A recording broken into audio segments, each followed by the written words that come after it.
hoy en Franciscaneando.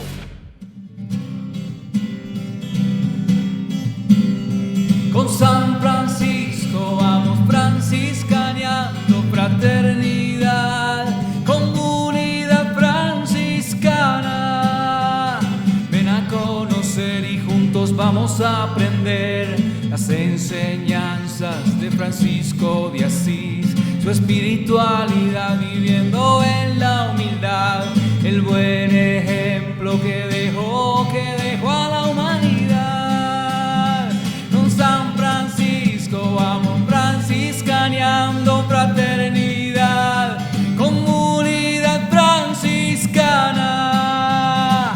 Somos la iglesia en salida al encuentro con nuestros hermanos, dispuestos a evangelizar y a testimoniar paz y bien a los hermanos de buen corazón. Con San Francisco vamos franciscaneando, fraternidad, comunidad franciscana.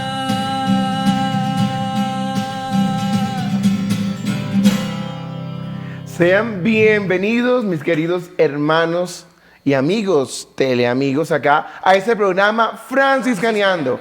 Hoy con muchas sorpresas, con mucha información que será de bastante utilidad para todos nosotros en este mes, el mejor mes del año. Y tengo claro por poder decir que es el mejor mes del año, porque este es el mes del amor y la amistad, el mes que comienza la novena de San Francisco, el mes de mi cumpleaños, por ahí también. Total. Algo de clickbait. Pero entonces, iniciemos este programa dándole también gloria a Dios, porque es el que nos ayuda y sostiene en este proceso de conocimiento, de aprensión también, y de compartir fraterno que vivimos todos los jueves por este canal. En el nombre del Padre, del Hijo, del Espíritu Santo. Amén. Amén. Te damos gracias, Señor, por ti mismo, por lo que haces por nosotros, por tu mensaje de amor, por acompañarnos en aquellos momentos que padecemos aflicciones, por estar con nosotros en nuestras alegrías, en nuestras luchas, por dar lo mejor de sí. Gracias, Señor, por enseñarnos cada día que debemos seguir ese camino de la vida que nos conduce a la vida verdadera que eres tú mismo. Te damos gracias, Señor, porque nos mantienes caminando en tu presencia, orientándonos con esa luz salvadora y magnífica que solamente tú nos puedes otorgar. Te pedimos, Señor, que seas tú iluminándonos para poder comprender cuáles son tus designios para nuestra vida, para poder entender por qué debemos seguir ese camino amoroso que tú nos propones para encontrar la verdadera felicidad. Oh alto y glorioso Dios, ilumina las tinieblas de mi corazón y dame fe recta, esperanza cierta, caridad perfecta, sentido y conocimiento, Señor, para que cumpla tu santo y veraz mandamiento. Amén. Amén. Bueno, mis queridos hermanos, como ya les dije hace un momentico, tenemos varias sorpresas el día de hoy. Entonces vamos a darle primero, ante todo, la bienvenida a Paolo, que nos está acompañando desde la animación musical. Gracias, Paolo, por estar siempre aquí con nosotros, franciscaneando, también desde el talento, desde la música, desde el arte. Y presentamos también a nuestra invitada especial del día de hoy. Ella es Carolina Rojas. Buenas noches, Fray. Buenas noches, Carito, ¿cómo vas? Muy bien, muy feliz de estar acá. Vale, entonces vamos a explicarle, a decirle a los teleamigos que se conectan con nosotros, ¿quién es Carolina Rojas? ¿Quién es Carito Rojas? Como la conocemos ya popularmente en la parroquia La Porciúncula, en la cual ella también presta su servicio también de evangelización. Bueno, como dijo Fray, mi nombre es Carolina Rojas, soy la coordinadora del grupo de oración y Biblia de la parroquia La Porciúncula, ingeniera de sistemas. Llegué al grupo en la pandemia, fue un grupo que nació en la pandemia producto de esa incertidumbre. En su momento el párroco quiso que nos uniéramos a través de la virtualidad y desde entonces venimos reuniéndonos cada lunes a las 7:30 de manera virtual aún. En algún momento estuvimos estudiando el Apocalipsis justo en la época de la pandemia, un libro muy bonito, un libro de esperanza. Después estuvimos ya estudiando Marcos y ahorita estamos estudiando el libro de Lucas. Entonces, pues bienvenidos todos a formar parte de este bonito grupo. Bueno, muchas gracias Carolina también por aceptar esta invitación a dialogar un poco acerca de un tema que es bastante interesante el día de hoy. Como ya lo mencionaba al inicio, este mes es un mes excelente. Total. Celebramos muchos cumpleaños este mes, celebramos el amor, la amistad, podemos decir que también de una manera u otra la fraternidad, porque iniciamos este 25 de septiembre la novena en honor a San Francisco de Asís, pero al otro día es mi cumpleaños. El 26. El 26. Pero a lo largo también de este mes celebramos el mes de la Sagrada Escritura, de la Biblia, de ese también del núcleo de ese grupo que tú orientas y acompañas todos los lunes de manera virtual. Entonces, vamos a hablar un poco acerca de esa Sagrada Escritura, por qué es importante, qué ha permitido lograr esa Sagrada Escritura. Y un primer dato que podemos dar el día de hoy, mis queridos teleamigos, es que es el libro más vendido del mundo. Cuando uno escucha como las cosas curiosas acerca de la Sagrada Escritura, vamos a encontrar eso, que es el libro más vendido del mundo. Podemos decir que es como un bestseller de Dios, algo así. Total, sí, claro. Entonces, ¿qué opina Paolo acerca de eso? Sí, claro, no, me imagino. Y siendo ese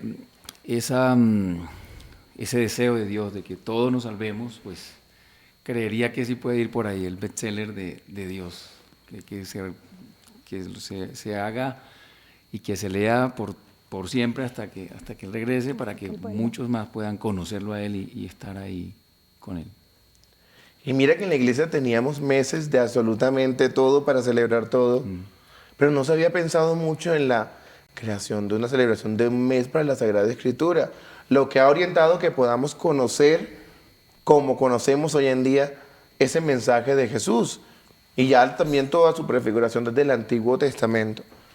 Entonces podríamos decir que el mes de septiembre es una oportunidad propicia para conocer la Sagrada Escritura.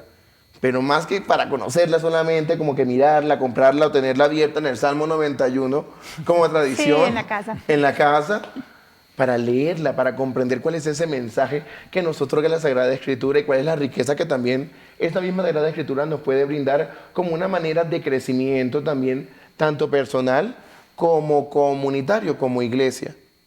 Entonces tenemos un personaje supremamente importante en lo que respecta a la traducción de la Sagrada Escritura. San Jerónimo.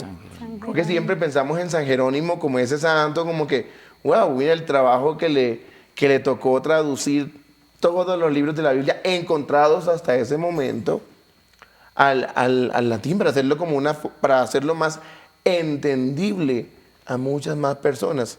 Y uno se pregunta entonces cómo era la vida antes de tener la Biblia traducida para los fieles. ¿Cómo teníamos como ese momento de creencia? ¿Qué creen ustedes acerca de eso?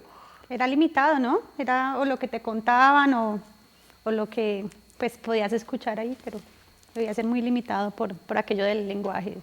Claro, no se sabía mucho. Los textos en arameo, en hebreo algunos, el Nuevo Testamento en griego, que iban surgiendo, yo creo que era como muy imposibilitante para muchas personas tener ese acceso mismo al contenido de la revelación, porque así le decimos como en teología, ¿no? La Sagrada Escritura nos ofrece el contenido de la revelación, y por la revelación es que podemos tener fe. Porque la fe se puede entender como de muchas maneras, pero hay un concepto que me gusta mucho, pero antes quisiera escucharlos acerca de qué es la fe, o qué creen que es la fe. ¿Qué creemos que es la fe? Eso que nos llena el alma, nos hace movernos todo el día, que nos conecta con la espiritualidad, que nos conecta con Dios. Pues para mí eso es la fe, ¿no? Lo que me motiva cada día. Pablo, ¿qué opina de eso? Yo también creo que porque es por ahí. La fe es algo que no se ve, no lo vemos, no lo palpamos. Es como una gracia que el Señor derrama en nosotros para para que podamos entender todo lo que Él tiene para darnos, ¿no? Entonces, con fe es que podemos entender y ver, abrirnos al Espíritu, abrirnos a que podamos ver por dónde es que Dios nos está llamando y todo, a través de la fe. Bueno, les cuento qué es eso. Pero en teología también decimos que la fe es la respuesta del hombre hacia Dios por el estímulo de la revelación. Dios pone como en el corazón de cada uno de nosotros como una pequeña semilla y debemos como darle cuenta de esa semilla que ha puesto también en nuestro corazón y que Él espera que fructifique. Entonces, dentro de la investigación que estaba haciendo acerca de este tema de la Sagrada Escritura, hay una pregunta que es verdaderamente recurrente en todo el trasegar histórico de la composición literaria de la Sagrada Escritura. Y es la siguiente pregunta. Yo sé que la han escuchado en algún momento. Seguro. ¿La Sagrada Escritura es escrita por Dios o es escrita por los hombres? Yo creo que es una pregunta que todos a lo largo de nuestra vida tenemos. ¿Cómo escribió Dios la Sagrada Escritura? ¿O por qué se acuñó esos textos como escritura sagrada? Por ejemplo, aquí hay unos textos supremamente complicados de entender dentro de la Escritura Sagrada, como el Cantar de los Cantares, por ejemplo. Como que uno pensaría como que no guarda como mucha relación con el resto de la Sagrada Escritura, que parece un poema escrito como de un esposo a su esposa, pero no como algo como religioso. ¿Cómo se acuñó entonces de eso dentro del canon bíblico? ¿Qué pasó ahí? Y bueno, y estudiosos nos han dicho a lo largo de esa misma composición que la Sagrada Escritura es en sí una inspiración de Dios escrita por los hombres.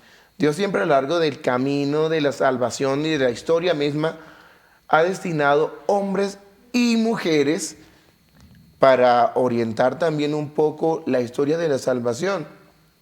Y hay otras personas encargadas de recopilar esas tradiciones para poder conocer y comprender lo que tenemos hoy en día.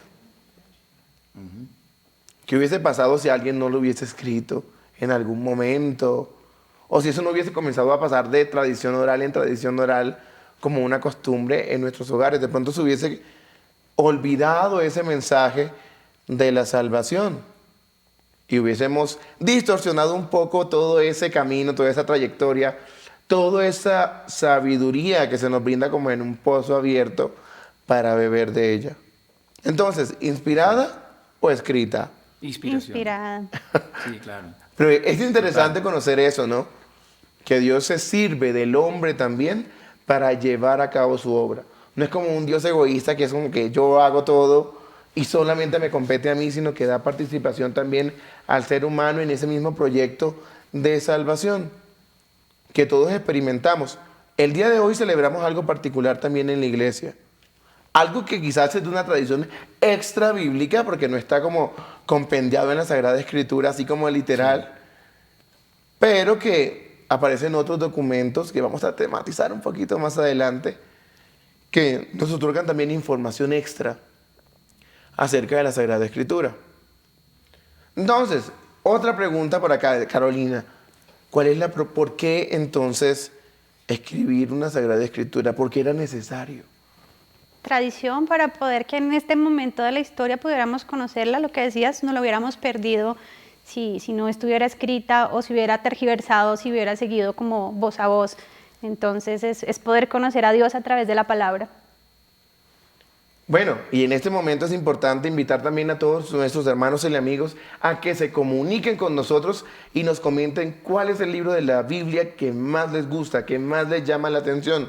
Y mientras tanto, mientras tenemos una pequeña pausa, nosotros terminamos de conversar acerca también de esa tradición extrabíblica que vamos a tematizar un poquito más adelante. Paz y bien, franciscaneando. Escuchar tu palabra es estar convencido de ti. Meditar tu palabra es captar tu mensaje de amor. Proclamar tu palabra, Señor, es estar convencido de ti, proclamar tu palabra, Señor, es ya dar testimonio de ti, mi Dios. Bueno, estamos de vuelta aquí en tu programa Franciscaneando para seguir hablando acerca de la Sagrada Escritura y toda la riqueza que esa misma Sagrada Escritura nos provee a nosotros como fieles creyentes también de Dios y de Jesús también como Mesías anunciado por los profetas. Entonces vemos que no solamente es el Nuevo Testamento, sino la unión entre el Antiguo y Nuevo Testamento que nos da como una forma de creer bastante completa, bastante amplia acerca de esta Sagrada Escritura. Podemos decir, les tengo un dato curioso. La Sagrada Escritura no fue encontrada como en orden, como que primero el Génesis, después el Éxodo, sino que se fue encontrando paulatinamente. Quizás han escuchado que los primeros libros en ser encontrados, ya propiamente en la Sagrada Escritura, fueron algunas cartas paulinas. Que eso fue dando pie a entender cuál era el trasegar histórico de ese Jesús. Y lo podemos entender como en doble vía. Desde una vía histórica, mirando los hechos, más o menos, que acontecieron en la época, por algunos cronistas que hablaban un poco acerca del tema, como Flavio Josefo, pero también por las tradiciones que iban pasando de familia en familia, de generación en generación, y fueron consolidando la idea de un Jesús que llamamos en teología el Cristo de la fe. Entonces podemos entender la figura de Jesús desde dos vertientes principales. Desde la figura del Jesús histórico, que se ve como desde los hechos positivos, desde la historia misma. Por ejemplo, que en tal año de tal siglo crucificaron a uno que se llamaba Jesús y que se autoproclamaba rey de los judíos. Entonces es como una visión bastante histórica para entender a Jesús. Y otra vertiente de pronto es ya la tradición creyente, ya los hechos de Jesús, las palabras de Jesús y cómo configuran la vida del creyente de los siglos anteriores y desde nuestros días. Entonces como el Cristo de la fe. Entonces como un pequeño apunte teológico a lo que vamos a estudiar el día de hoy. Como sabemos, la Biblia no es un libro que apareció así como de chorizo, como que un día, wow, estábamos excavando aquí arqueológicamente y encontramos todos los pergaminos junticos, sino que se fue consolidando a lo largo de muchos años y con muchas pruebas actualmente. Entonces se ha determinado un canon bíblico distribuido en una estructura particular que vamos a ahorita desdeñar así como bastante clarito aquí con Carolina. Pero los seguimos invitando a que se comuniquen con nosotros para que nos comenten cuál es el libro de la Biblia, de esa Sagrada Escritura, que más les llama la atención o por qué les llama la atención leer un fragmento de la Sagrada Escritura. Puede ser un salmo, un proverbio, un fragmento de una carta paulina, un fragmento de un libro del Antiguo Testamento. O leer, bueno, vamos a ponerle un reto hoy acá a nuestros teleamigos. Quiero que se comuniquen con nosotros y nos digan cuál es el libro más pequeño que tiene la Sagrada Escritura. Se va a hacer como el reto del día de hoy. ¿Cuál es el libro más pequeño que tiene la Sagrada Escritura? Hay muchos libros, pero vamos a ver cuál es el más pequeño. Entonces vamos, Carolina, ¿cuál podría ser la estructura de esta Biblia que conocemos nosotros hoy en día? Bueno, la estructura como la conocemos hoy en día está entre el Antiguo Testamento y el Nuevo Testamento, ¿no? Donde pues tenemos 39 libros en el Antiguo Testamento y el Nuevo Testamento ya tiene 27 libros, también que vienen estructurados ya digamos en su interior en diferentes partes. Exacto, tenemos como 73 libros en la Sagrada Escritura. El Antiguo Testamento siempre como tiene bastante historia, son una construcción de muchos y muchos siglos.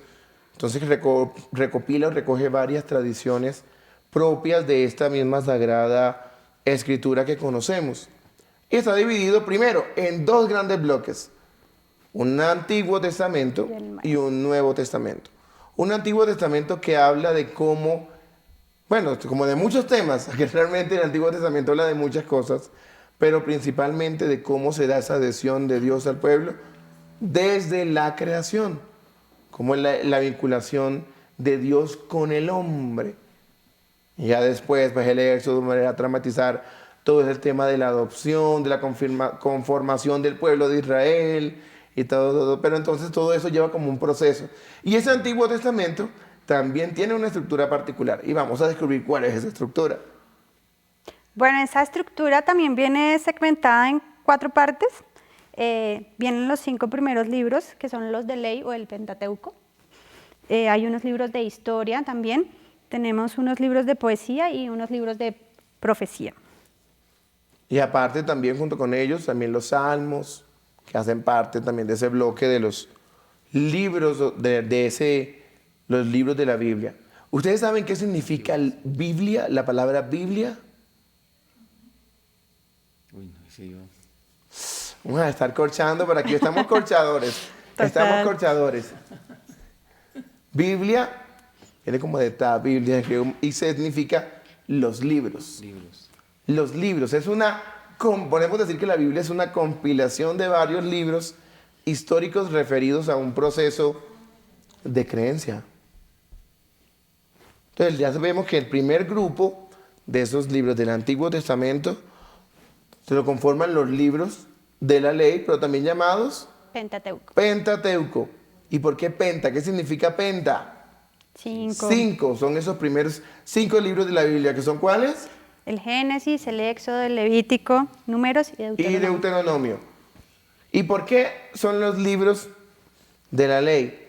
Porque se van a recoger en estos libros el mandato de la ley de Dios. De diferentes maneras, ¿no? Pero entonces van a orientar un poquito acerca de esa consolidación. Creo que el único libro que no va a abordarlo así como mucho es el Génesis. Pero el Éxodo pues ya vemos como la entrega de la ley. Sí. En el Deuteronomio, pues también la interpretación de esa ley. El Levítico ya plantea formas de aplicar la ley con muchos ritos como de purificación, cómo nos hacemos impuros, cómo alcanzar la santidad de aquel Yahvé o no Yahvé, como lo menciona en el Antiguo Testamento, que son como YHWH, como el nombre impronunciable de Dios.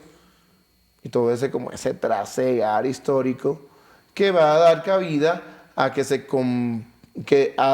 a dar cabida a un núcleo fundamental de la creencia judía, la ley. Pero ¿qué más nos ofrece este Antiguo Testamento, Carolina?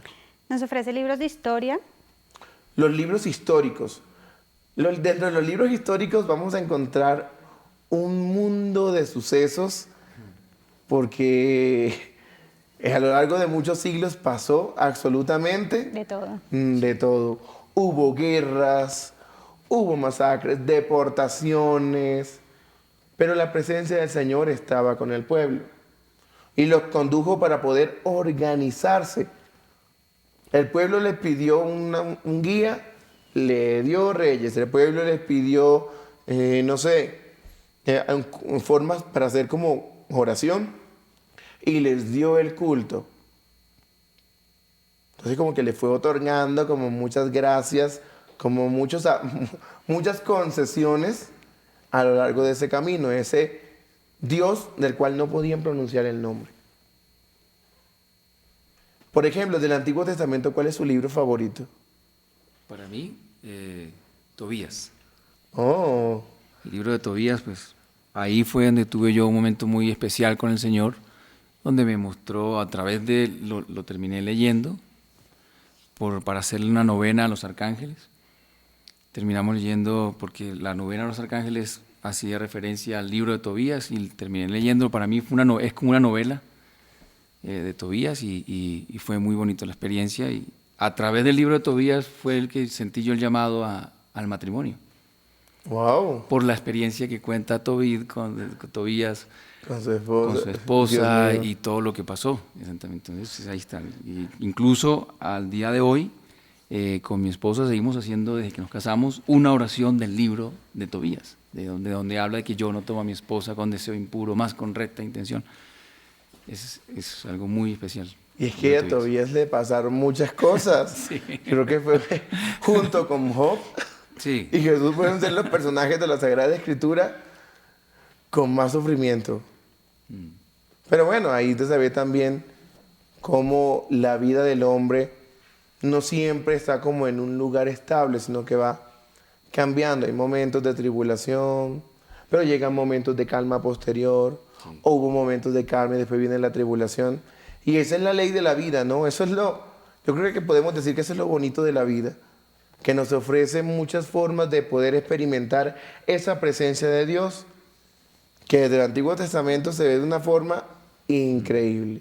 Dios que guía a su pueblo, Dios que se convierte como en el fuerte guerrero, Dios que los protege, Dios que los guía, Dios que se vuelve estandarte incluso para ese pueblo y los conduce a comprender de una manera u otra que son el pueblo elegido. Y yo creo que esa forma de entenderse como pueblo elegido es la que muchas veces a nosotros nos falta hoy en día. Sentirnos elegidos, sentirnos llamados por ese Dios que queremos que habite en nuestra vida. Muchas veces como que lo vemos como a la distancia, como que desde fuera, pero no nos damos el tiempo para comprender cuál es la injerencia real de ese Dios que sale a nuestro encuentro y que incluso nos predispuso para esperar a un Mesías y nos envió a su Hijo, que fue Jesús. Y ya de eso hablaremos en un ratico desde el Nuevo Testamento. Pero no podemos olvidar que el Nuevo Testamento no solamente habla de Jesús, sino que el Antiguo Testamento también recoge algunas promesas que hace ese Yahvé del Mesías que vendrá a liberar al pueblo. Y lo hace de una manera diferente, que es una manera un poco esperada por ese pueblo judío. Entonces, Carito, ¿qué más nos ofrece ese Antiguo Testamento? Están todos los libros de poesía, dentro de esos, digamos, están los salmos, los proverbios, los cantares y los libros de profecía. Entonces, esos libros, yo creo que los libros poéticos de la iglesia muchas veces nos han servido para entender un poco ese proceso que llevaba el pueblo. Desde los salmos, mucha gente, incluso la oración de la iglesia se hace por medio de salmos. Las laudes, las vísperas, el oficio de lectura, tercia, sexta, nona, completas, que hacemos durante el día, se fundamentan en los salmos y en la Sagrada Escritura. Eso es importante. Son esos libros poéticos que desde esa prosa, como el Cantar de los Cantares, desde esa relación esponsal del esposo con la esposa, dejan entrever la realidad de un amor que tiene un Dios que ha escogido a un pueblo. Y le mencionaba esto al inicio porque muchas veces no comprendemos esta dimensión que tiene ese libro del Cantar de los Cantares. Porque si lo leemos detenidamente, se convierte como en una historia de amor entre un amado y una amada.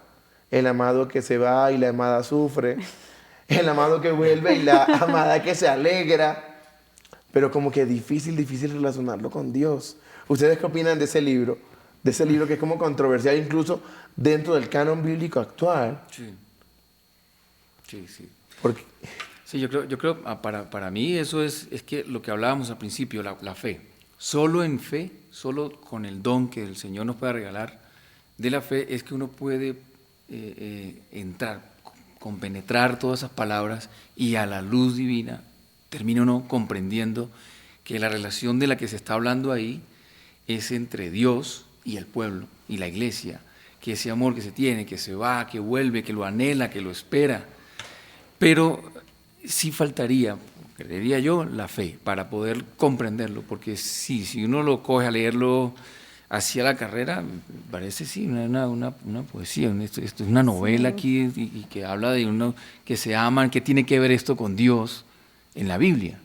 ¿Dónde está Dios? No lo encuentro, claro, porque se ve más que todo humano, una relación humana entre alguien unos prometidos, pues.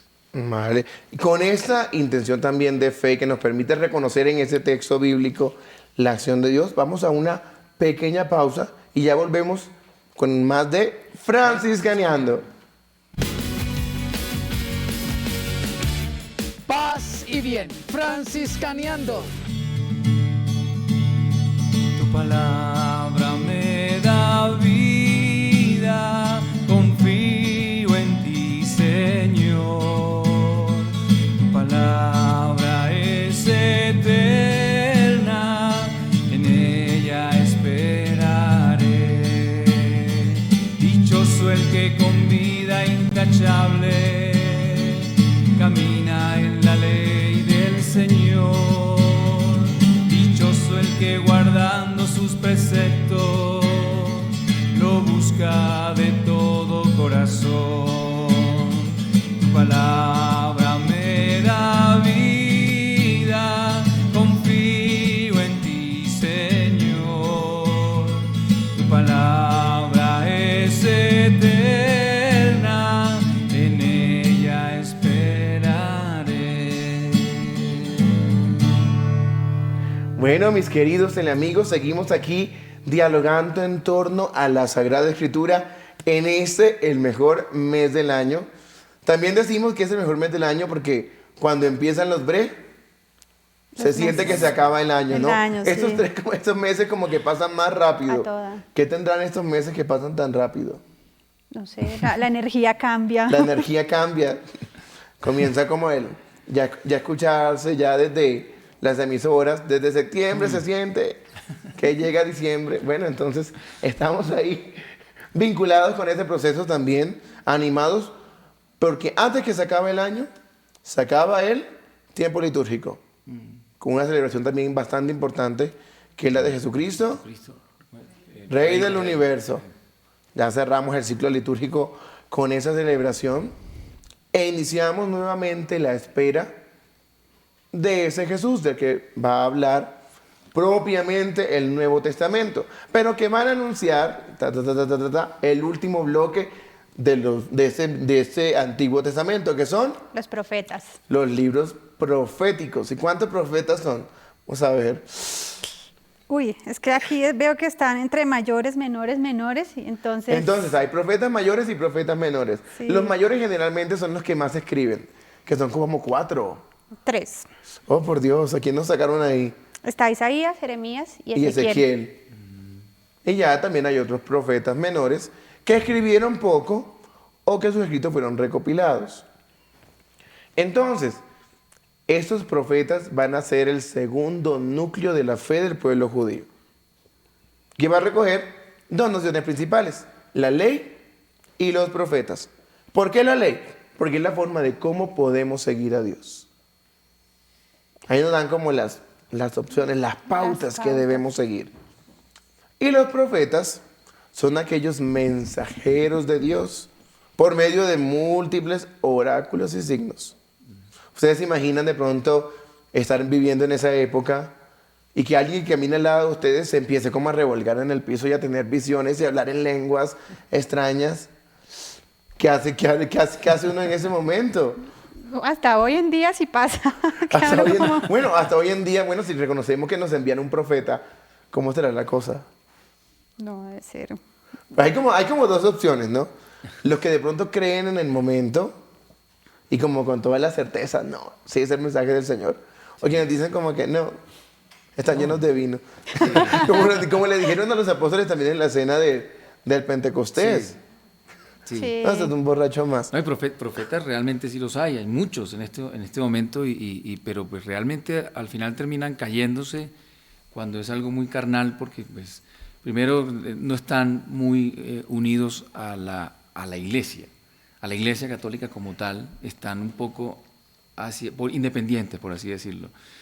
Un profeta, para reconocerlo, es que reconozca a la Santa Iglesia Católica, que reconozca al Papa, el Papa en este momento, Papa Francisco, y luego desde esa luz puede profetizar. Incluso los pastorcitos, con todas las visiones que tienen de la Virgen, y ellos profetizan, al final ellos terminan profetizando y diciendo, vienen tiempos así y tal, y nos damos cuenta que la Iglesia siempre, para hacer esas aprobaciones, demora un tiempo, hace un estudio, porque eso es lo que realmente, ahí es lo que uno tiene que esperar. Bueno, ahora no recuerdo muy bien si fue en una homilía o en una audiencia del Papa Benedicto, hablando de la Madre Teresa, que la llamó como que ella era ejemplo de la profecía de la esperanza de cómo podemos realmente vivir con una esperanza cristiana en la tribulación. Porque recordemos que su apostolado, su forma de hacerse santa fue sirviendo al más necesitado, sirviendo a los leprosos, sirviendo a los enfermos, sirviendo a los débiles.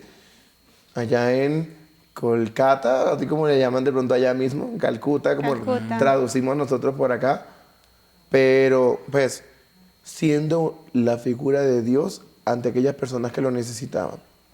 Entonces los libros proféticos, mis queridos hermanos, nos van a dar mucha información acerca de la manifestación de Dios para con el pueblo.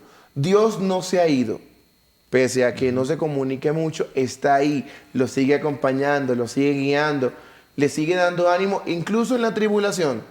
Llevaban otros pueblos, los invadían, se los llevaban de esclavos, luego los liberaban y así pasaron varias deportaciones. Pero siempre el Señor estaba con ellos, como de su lado, ¿no? Como decimos, como la canción, el Señor siempre ha estado de nuestro lado. Así estaba con ese pueblo, porque bueno, definitivamente a Dios también le dolía el destino del pueblo, pese a que no le fueran tan fieles como Él quería. En la Biblia normalmente encontramos una palabra que nosotros tergiversamos mucho, que es la palabra infidelidad. Nosotros pensamos que la infidelidad precisamente es ya como como atentar contra la relación esponsal de un esposo y una esposa. Pero como vemos, también hay infidelidad o prostitución, como también fuerte lo mencionan algunos profetas, el que el pueblo que el Señor había escogido, que los liberó de Egipto, que les dio tierra, que les nombró reyes porque ellos lo pidieron, que les envió profetas, que los ayudaron en la deportación para ser liberados, voltearon su corazón a otros dioses de otros pueblos circundantes. Entonces como que, vea lo que les pasó como consecuencia. Muchas veces como en que interpretamos eso, pero entonces eso es como algo humano, ¿no? Cosas externas que no las determina Dios. Eso es como la pregunta que muchas veces también nos hacemos. ¿Por qué le pasan cosas malas a la gente buena? Y uno como que, ¿cómo hacemos para determinar ello? ¿Por qué Dios permite que pasen estas cosas? Pero no entendemos que Dios no permite. Nosotros propiciamos a que esas cosas sucedan o no sucedan muchas veces.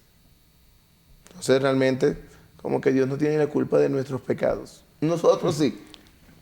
Y eso lo deja claro ya una nueva tradición, parte también de la estructura bíblica, que es el Nuevo Testamento, en donde se va a centrar este capítulo bíblico en abordar la figura de Jesús.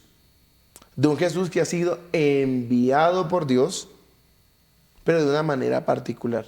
Quizás no de la manera que esperaba el pueblo judío, como un guerrero pues que llegara con su gran ejército a acabar con todos sus enemigos y devolverles de pronto la altura de ser el pueblo elegido, sino que es un poco diferente. Entonces, ¿cuál puede ser la estructura de ese Nuevo Testamento? Bueno, igual que el Antiguo, está dividido en 4 partes, donde tenemos los evangelios, vienen los hechos de los apóstoles, las epístolas o las cartas, y terminamos con el Apocalipsis. Otro libro bastante controversial, el libro del Apocalipsis, pero ya un poco más adelante tematizamos eso. Los evangelios. ¿Qué son los evangelios? ¿Qué significa evangelio? Esto sí es fácil. ¿Qué significa evangelio? La nueva buena. La buena nueva, la buena noticia. Pero ¿cuál es la buena noticia que van a narrar esos evangelios? Jesús, que ya llegó el Mesías, lo que vamos a esperar. Yo creo que la prueba más fidedigna de evangelio es el nacimiento de Jesús. Es todo ese proceso que va como anejo a la historia de la salvación para que sea posible que Jesús nazca. Hay una pregunta o un cuestionamiento que se hacen de pronto muchas personas, es por qué a María, la elección de María como madre de Jesús fue algo violento. Como que le tocó, pues, la prepararon desde antiguo y le tocó asumir ese bonche de ser la madre de Dios. Pero recordamos que todo eso tiene como un contexto, ¿no? Sí, hubo una propuesta la cual María aceptó con muchos miedos. ¿Sabes? Como cuando nos pasa que nos surge un trabajo fuera de nuestra ciudad, de nuestro lugar de residencia, como que qué miedo irse allá como a enfrentarse a cosas nuevas, a una nueva cultura. Y si es en otro país, pues, quizás a otro idioma, a otras tradiciones, a otra forma de estar y presentarse en el mundo. Entonces sería interesante reflexionar acerca un poco de eso, de ese mensaje salvífico que nos ofrece Jesús. Pero eso será entonces después de una pequeña pausa y ya volvemos con Franciscaneando. Paz y bien, Franciscaneando. Bueno, queridos amigos, seguimos aquí franciscaneando con el tema de la Sagrada Escritura y estamos hablando un poco acerca de ese Nuevo Testamento y hablamos de los evangelios. Son 4 evangelios, 3 sinópticos y uno que es un poquito diferente, más teológico, tiene más elementos para profundizar. Los sinópticos son Mateo, Marcos y Lucas. Y el evangelio que nos ofrece una profundidad teológica que es incalculable, el Evangelio de Juan. Recomendadísimo, si quieren comenzar a leer también la Sagrada Escritura, comiencen a leer los Evangelios y después van sacando más tiempito, las cartas paulinas, los Hechos de los Apóstoles, el Antiguo Testamento. Pero no comiencen nunca por el libro de los números del Antiguo Testamento. Sé por qué se los digo. Entonces, estos Evangelios nos van a narrar la historia de Jesús. ¿Qué hizo Jesús en vida? ¿No? Así es. Antes de ascender al cielo, desde su encarnación. Entonces, generalmente, Lucas y Mateo van a abordar un poco acerca de la infancia de Jesús. Aunque hay muchos, podemos decir que hay muchos vacíos en este proceso de Jesús histórico, porque después de que Jesús es presentado en el templo, Jesús sale del mapa hasta la boda de Cana. Hasta comenzar como esa vida pública de Jesús. Pero entonces nos van a dar bastante contenido acerca de muchas palabras de Jesús, que en teología se llaman los logia Jesu. Esas palabras que dice Jesús, que son como para construir ese reino de Dios, ese reino de amor que Él vino a hacerlo manifiesto. Junto a eso están los Hechos de los Apóstoles, que es toda la tradición tras el ascenso de Jesús, tras la resurrección, después del Pentecostés.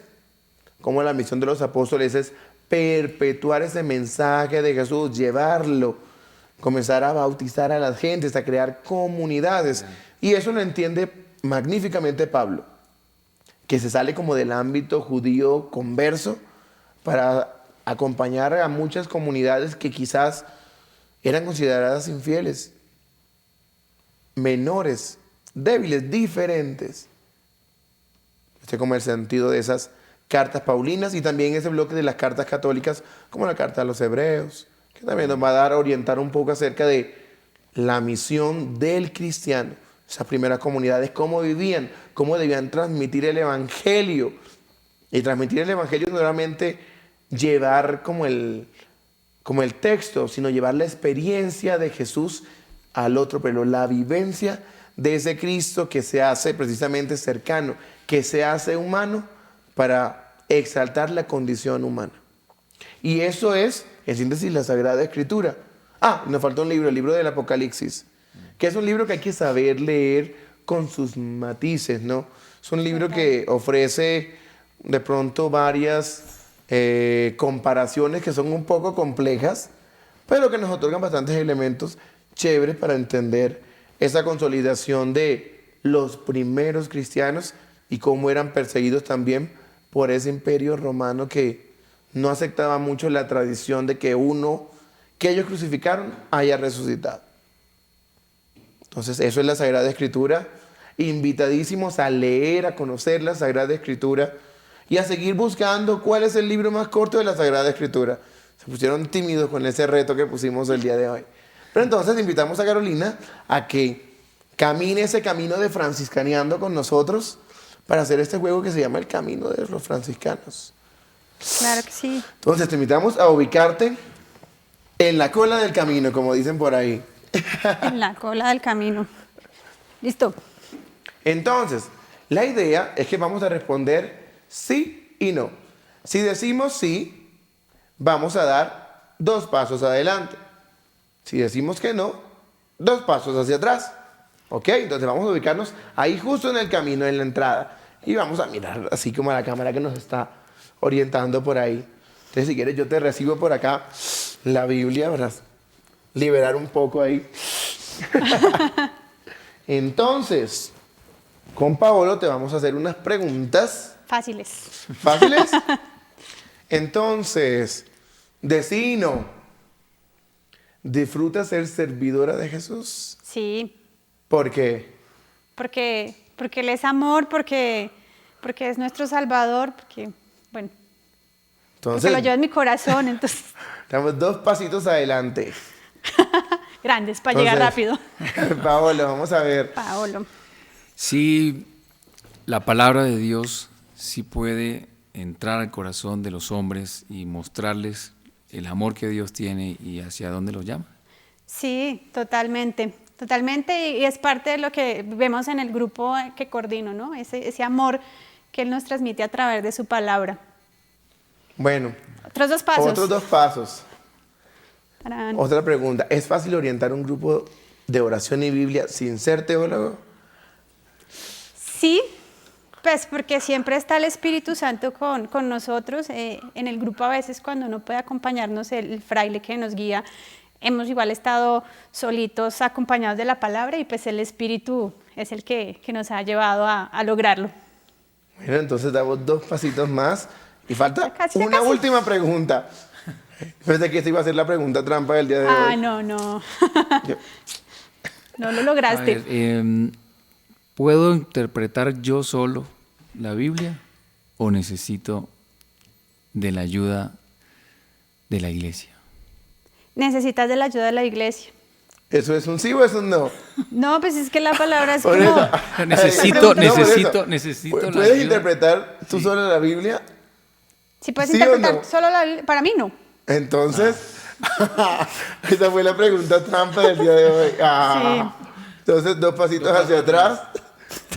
No voy a llegar nunca. Te vamos a poner un bonus. La última pregunta son de 4 pasos hacia adelante. Bueno, ¿Estás dispuesta a invitar a los teleamigos a ese grupo que tú estás coordinando? claro que sí. Entonces, ¿cómo podemos hacerlo? ¿Cómo se pueden vincular ellos a este proceso? Bueno, pues como les decía, nuestro grupo se reúne virtual los lunes de 7:30 a 8:30. Nos está acompañando un fraile de la parroquia de la Porciúncula. Pueden vincularse, no sé si les dejo mi número de WhatsApp para que me contacten, que es 311-235-0428. Me Otra escriben vez, vamos a ver. 311-235-0428 o en la página de la parroquia, por Facebook, seguramente también encuentran la información. Bienvenidos todos, de verdad que es un grupo muy enriquecedor donde conocemos el amor de Dios a través de su palabra.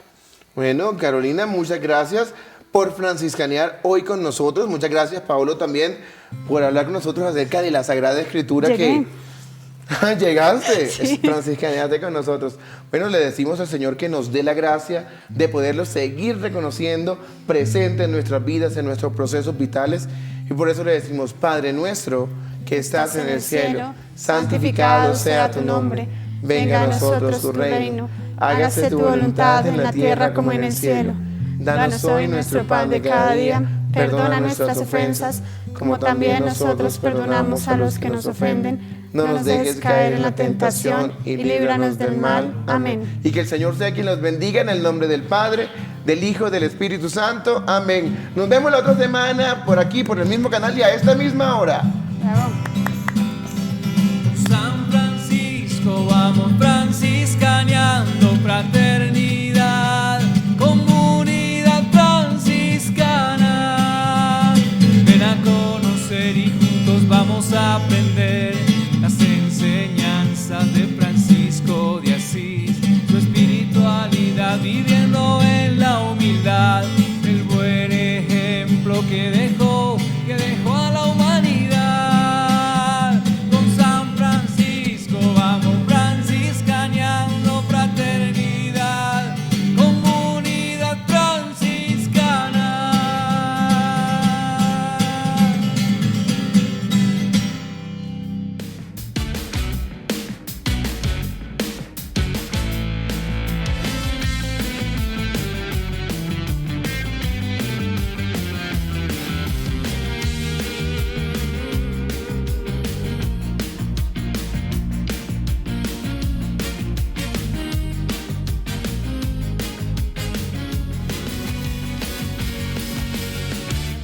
Paz y bien, franciscaneando.